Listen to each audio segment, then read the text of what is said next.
Le bilan des clubs français en Coupe d'Europe, les gars, c'est maintenant.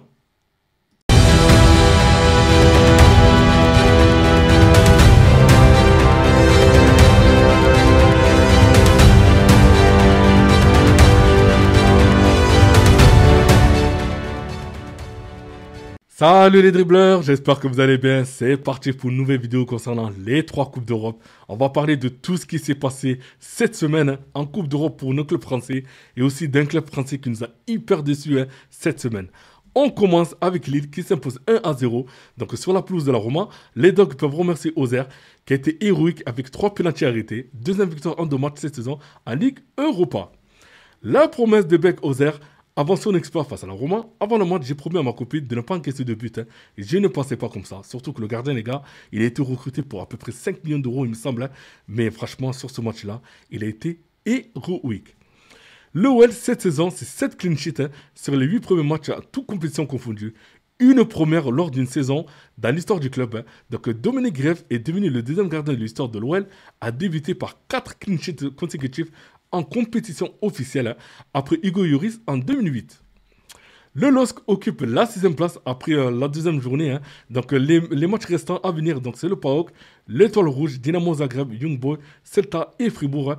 Combien de points vont prendre les Dogs selon vous? Donc moi je pense qu'ils peuvent prendre peut-être 12 points. Donc vous me dites en commentaire ce que vous en pensez. Mais en tout cas Lille, franchement c'est très très costaud. En championnat, ils s'en sortent très bien. En Coupe d'Europe aussi. Et franchement, bravo à cette équipe de Lille. L'OL confirme son bon départ en Ligue Europa. Au Groupama Stadium, les Guns s'imposent 2-0 face à Salzbourg grâce à Satriano et Kluivert. Deuxième victoire européenne consécutive pour les hommes de Paulo Fonseca. Franchement, quand on voit la situation de Lyon, Lyon qui revient de très loin, ils étaient à 2 doigts de descendre en Ligue 2. Changement de président, baisse de la masse salariale. Ils ont vendu des joueurs, ils ont recruté des joueurs derrière et pour pas cher. Et franchement, quand on voit ce qu'ils font en championnat et aussi en Coupe d'Europe, vraiment, je dis vraiment bravo à cette équipe de Lyon. Et ils reviennent de très très loin. Et j'espère qu'ils vont continuer comme ça et nous faire une très belle saison. Adam Karabek signe son premier gros match avec l'OL. Donc face à Salzbourg, c'est 2 passes D, 92 sur 100 en moyenne sur son rare. Intéressant, le Tchèque de 22 ans qui est prêté cette saison avec option d'achat environ de 4 millions d'euros. Donc vraiment une belle trouvaille pour Lyon. Et s'il continue comme ça, Lyon risque peut-être de lever son option d'achat, l'acheter et le revendre beaucoup plus cher. L'OL occupe la 5e place après cette deuxième journée. Les matchs restants à venir, donc c'est Bâle, Betis, Tel Aviv, Egal, Young Boys et le PAOK. Donc combien de points vont prendre les Lyonnais selon vous? Peut-être ils vont prendre 12 points, je pense. Donc vous me dites en commentaire ce que vous en pensez. Mais en tout cas, la campagne européenne de Lyon commence très très bien. Strasbourg signe parfaitement son retour en Europe. Victoire 2-1 pour ce premier match en Europa League Conférence en Slovaquie face au Slovien Bratislava.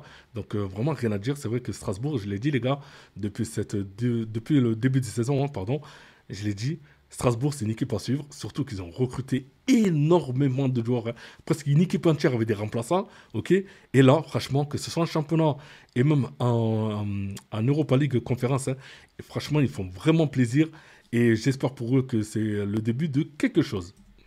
Strasbourg occupe la 12e place après cette première journée. Donc les matchs restants à venir, donc c'est Jagiellonia, Aachen, Crystal Palace, Aberdeen et Breidablik. Donc, combien de points vont prendre les Alsaciens selon vous? Donc là, ça va être compliqué. Mais en tout cas, peut-être ils vont prendre pour moi 12 points ou 9 points. Donc, vous me dites en commentaire ce que vous en pensez. L'OGC Nice s'incline 2-1 en Turquie face à Fenerbahçe. Deuxième défaite en 2 matchs pour le gym en Europa League qui réalise un début de saison compliqué. Les Aiglons n'ont plus gagné depuis 14 matchs en Coupe d'Europe. La promesse de Franck Hez après 14 matchs sans victoire. On jouera toujours la Coupe d'Europe à fond. Nice poursuit sa série noire en Coupe d'Europe. Donc la saison 2025-2026. Donc c'est 4 défaites. Fenerbahçe, la Roma et 2 fois Benfica. Sur la saison 2024-2025, donc on le voit. Bodo Glimt, match nul. Elfsborg, Union Saint-Gilloise, Glasgow Rangers, défaite. Match nul contre Twente. Ferencváros, la Lazio, défaite. Match nul contre la Real Sociedad et le calendrier ne risque pas d'arranger les choses. Franchement, cette équipe de Nice, c'est vraiment très triste de ce qui se passe. Des joueurs qui devaient venir, qui ne sont pas venus. Des joueurs qui devaient partir, qui ne sont pas partis. Franchement, quand on voit un championnat, ce qui se passe, hein, donc ils sont 12e avec 7 points. Comment le coach peut dire qu'il peut jouer la Coupe d'Europe à fond, surtout qu'un championnat, il n'arrive pas à s'en sortir. Donc voilà, quoi, si tu n'arrives pas à t'en sortir en championnat, ben, en Coupe d'Europe, ça va être encore pire parce que le niveau n'est pas le même. Le niveau, il est encore un peu plus haut par rapport au championnat. Donc c'est vraiment dommage pour cette équipe de Nice. Francesco Farioli et Vincent Kompany sont les deux entraîneurs en Europe à avoir gagné tous les matchs cette saison. Ulysse Garcia devrait remplacer Facundo Medina, blessé environ 2 mois, dans la liste de l'OM en Ligue des Champions. On a parlé d'un Paris B ou d'un Paris C qui a joué contre nous et ils ont battu le Barça en leur confisquant le ballon en deuxième mi-temps. Roberto De Zerbi est revenu sur la victoire de l'OM face au Paris Saint-Germain qui selon lui a été minimisé. Le joueur aurait mérité plus de respect et de considération de la part de vos collègues parisiens. Donc voilà. Hein. Bon, après, c'est son ressenti. Bon, après, je pense que c'est un moment où il y avait le Ballon d'Or. C'est vrai que les journalistes français étaient beaucoup plus concentrés sur le Ballon d'Or que sur ce match contre Marseille. Hein. Donc, je le comprends d'un côté, mais après, d'un côté, il faut comprendre aussi que les journalistes parisiens n'ont pas été concentrés sur ce match de Ligue 1. Ils étaient beaucoup plus concentrés par rapport à l'événement du Ballon d'Or. Hein. Donc, bon, maintenant, on va voir qui a raison ou pas. Personne n'avait réussi à faire mieux que Ruud van Nistelrooy dans l'histoire de la Serie A après 50 matchs, donc 43 buts. Erling Haaland a claqué 52 buts. En tout cas, voilà, hein, c'est vraiment un monstre dans cette compétition. Nous avions aussi des absents, mais c'est un bon match pour voir où nous en sommes. Frenkie de Jong s'exprime après la défaite des siens face au Paris Saint-Germain. Nous sommes aussi une équipe de haut niveau en Europe, même si cette défaite fait mal, elle n'est pas décisive en Ligue des Champions. C'est totalement inacceptable que quelques milliers de fans fassent plus de bruit que nous. Hein. Cette fans du Barça n'en pouvaient plus de voir les supporters parisiens mettre plus d'ambiance qu'eux en Montjuic. Hein. Et c'est vrai qu'on regarde sur l'ensemble du match, on a entendu beaucoup plus les supporters parisiens que ceux du Barça. Donc je ne sais pas ce qui s'est passé du côté de Barcelone. Sénéma Youlou est droitier, mais il a marqué 5 de ses 8 derniers buts du gauche. Hein. Il est tellement facile des 2 pieds. Luis Enrique, je veux ressentir notre ADN comme équipe et comme club. Hein. En tout cas, dans cette équipe du Paris Saint-Germain, il a marqué de son empreinte. Les 4 derniers matchs d'Hakimi en Ligue des Champions, donc but contre Arsenal, but contre l'Inter, passe D contre l'Atalanta et passe D contre Barcelone. 5e nation à l'indice UEFA, la France a profité d'une semaine faste pour accentuer l'écart de points. C'est son premier poursuivant, les Pays-Bas. Les performances restent toutefois insuffisantes pour espérer tenir le rythme des clubs allemands. La France dispose du meilleur bilan européen de la semaine. Donc la France première à l'indice UEFA sur la deuxième journée des Coupes d'Europe. Donc la France avec 1,571. Kylian Mbappé a déjà inscrit 5 buts en Ligue des Champions. Tout ça en seulement 2 matchs. Hein.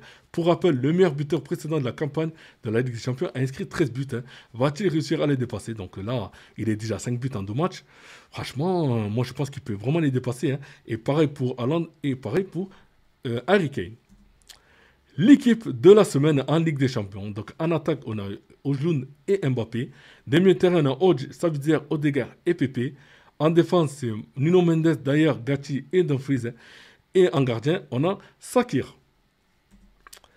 Et pour terminer, les gars, donc les clubs français en feu en Coupe d'Europe. Hein. Donc victoire pour l'OM 4-0 contre l'Ajax. Le Paris Saint-Germain qui gagne 2-1 contre le Barça. Lille qui gagne 1-0 contre la Roma. Lyon qui gagne 2-0 contre Strasbourg. Strasbourg qui gagne 2-1 contre le Slovan Bratislava. Monaco qui accroche le City par un match nul. Hein. Et seul Nice qui chute contre Fenerbahçe 2-1. Donc vraiment, vraiment dommage pour cette équipe de Nice. Hein. Mais pour moi, ils n'ont vraiment pas de niveau concernant cette Coupe d'Europe. Je pense qu'il y a beaucoup plus de clubs en France. Je pense à d'autres clubs en France qui ont beaucoup plus l'équipe et le niveau de peut-être faire quelque chose en Coupe d'Europe que Nice, qui le fait actuellement. Hein. Mais en tout cas, vous me dites en commentaire ce que vous en pensez concernant Nice dans cette Coupe d'Europe. Et voilà, c'est vraiment dommage. Voilà les gars, donc n'oubliez pas de commenter, liker et aussi de vous abonner. Et mettez un pouce bleu aussi, ça m'aide aussi pour le référencement. Et je vous dis à tout à l'heure pour une nouvelle vidéo. Bye bye.